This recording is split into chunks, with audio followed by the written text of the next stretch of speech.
welcome back to another vlog. How y'all doing? Everybody good out there?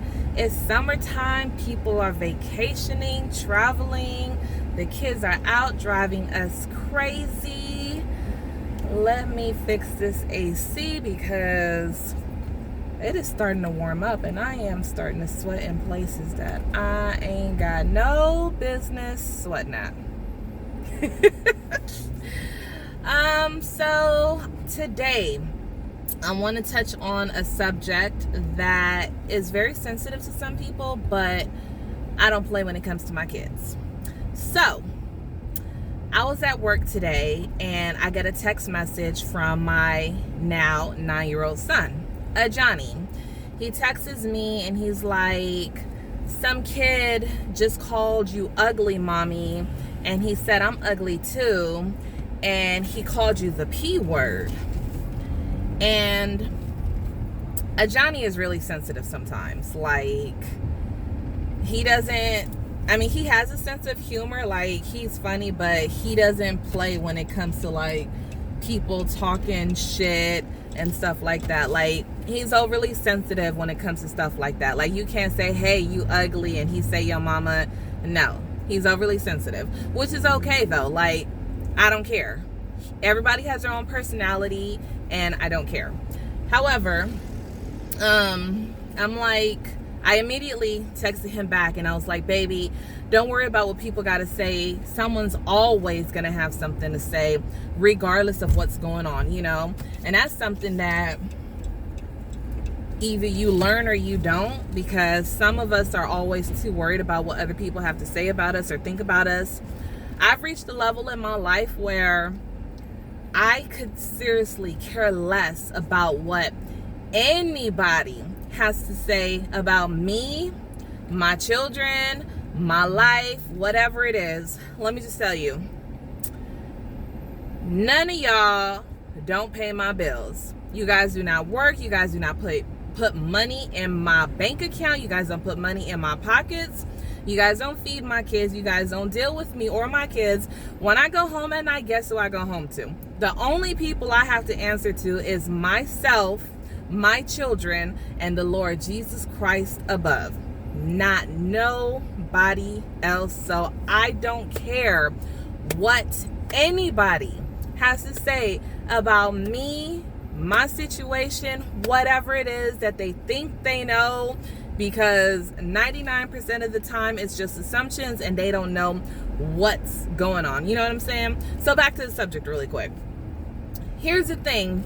This is where I have an issue, is that within the last few years, there has been an increase in bullying.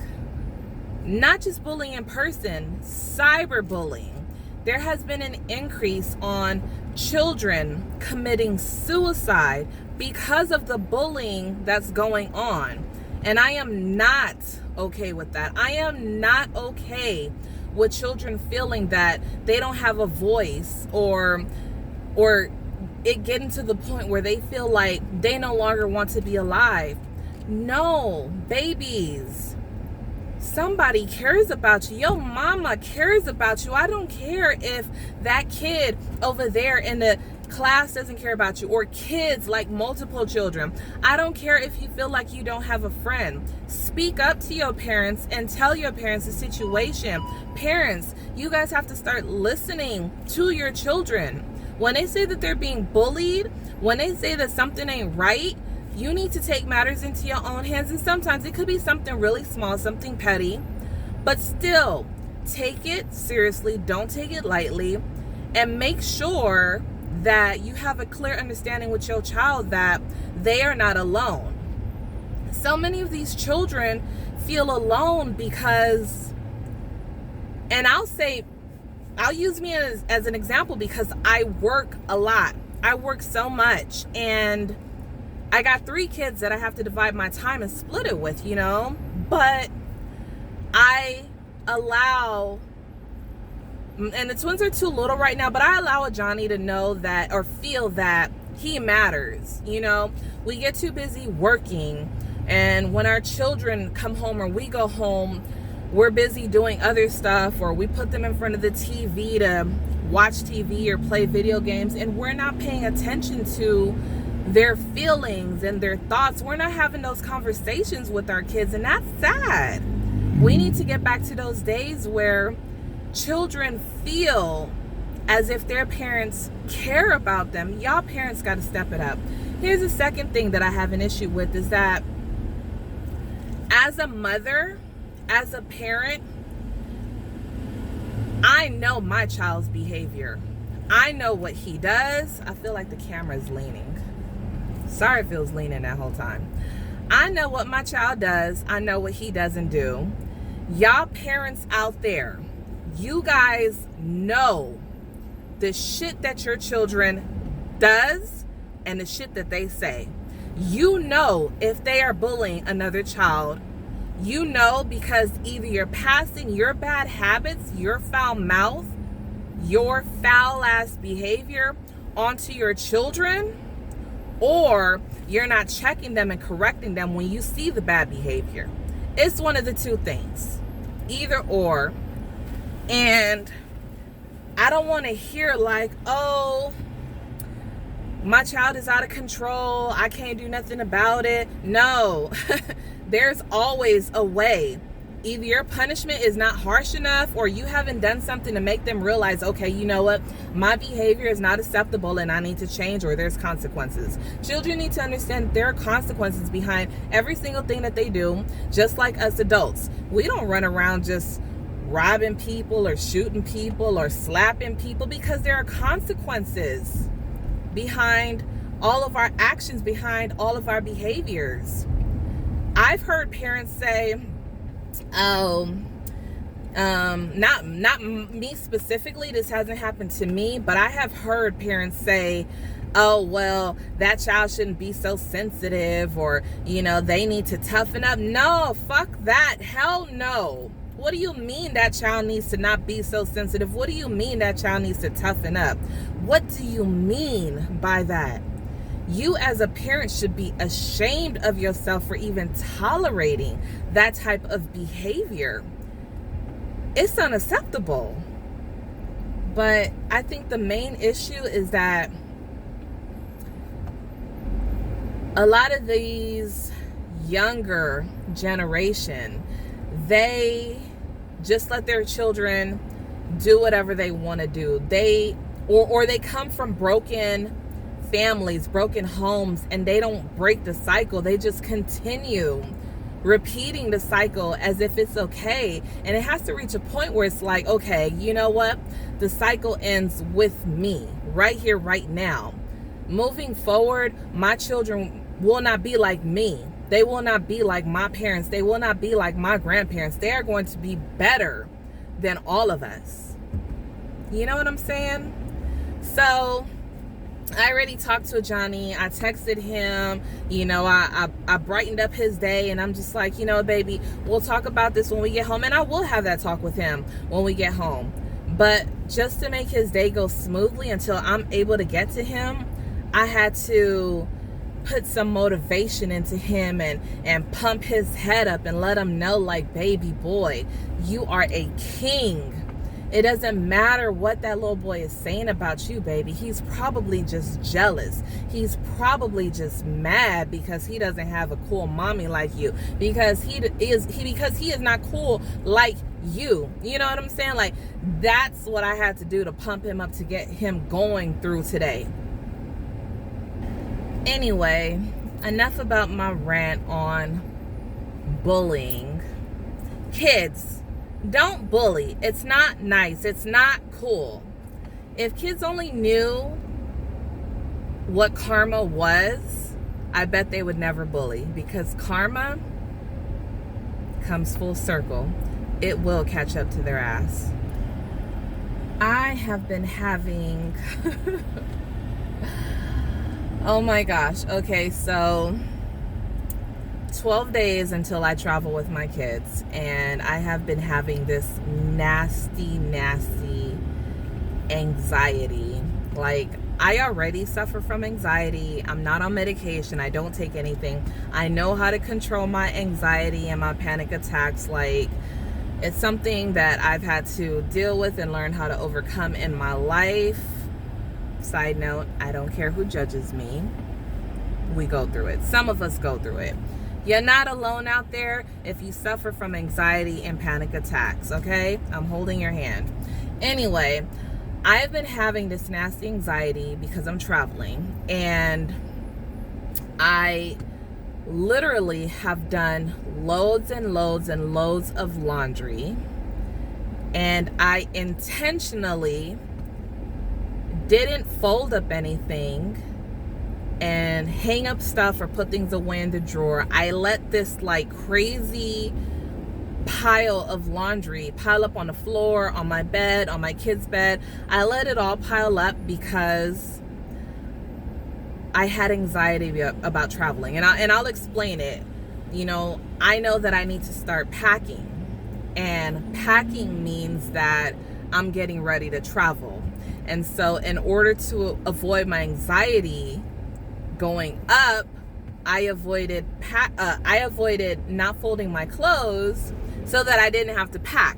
It doesn't make sense. I know it doesn't make sense. So for me, whenever I would think about packing or traveling, my chest tightened up, and I felt like I couldn't breathe, and I started feeling like I was floating and like I was about to pass out. Like, it's so bad. So last night, I pretty much just sat down. I folded everything. I put everything away. My whole room is clear. All of the laundry is put away where it's supposed to be. Everything is hung up where it's supposed to go. And I pulled out the 2 suitcases, and that is what I'm left staring at right now in my room. Oh, it's really, really bad. And the traveling part is just what's causing my biggest anxiety, because this will be my 3rd time traveling alone by myself with my children on an airplane, going through TSA and all of that stuff. I'll be okay once I get to my destination. It's just having to go through that.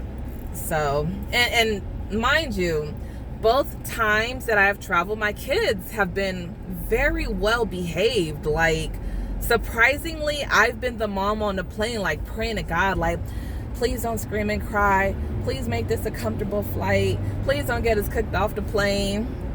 But those other times, there were other babies screaming and crying, and I could just sit there and pray. I was like, at least it's not my kid. Thank God it's not my kid, because it will probably be my kid next time. I will be posting my video soon on what I am packing in my suitcase for myself and for my twins and for my 9-year-old. I think that'll be pretty easy, pretty fun.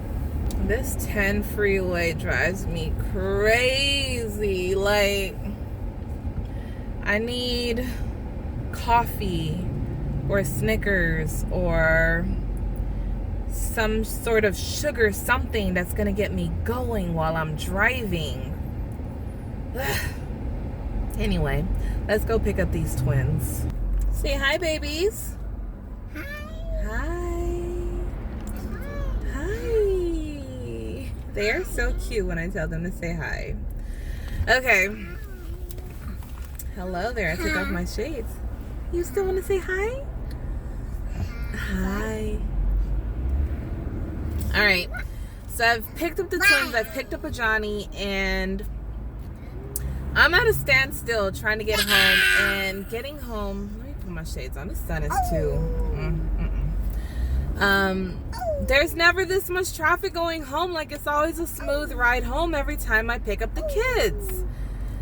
But look at this. And the GPS is saying that there's like some sort of accident, and there's a 10-minute slowdown. Ugh. Can you guys see the traffic? I am going 0 miles per hour. No, when I drive, it says like 5 miles per hour. Look at this craziness. Let me see if I can get you guys closer to see what's going on out here. Ugh, I'm so frustrated right now. Can you guys see all that traffic way up there? Let me see. Let me zoom in. And we are not moving. Do you guys see this?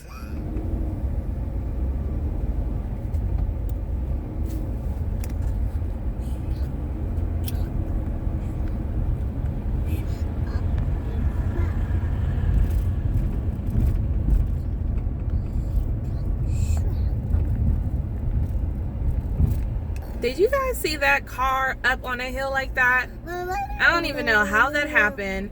I was stuck in that madness for 30 minutes because where I was, for those of you guys who live in LA, you know you're going up La Brea, you can't turn around at all. Like you're just stuck once you start going up that little pathway on La Brea.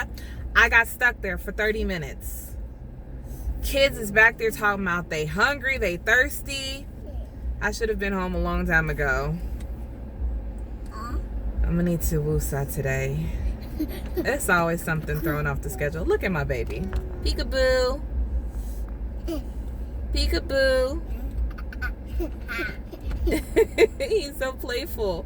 Peekaboo. Say bye-bye. Say bye-bye. Bye. Say bye-bye. Bye-bye. Bye-bye.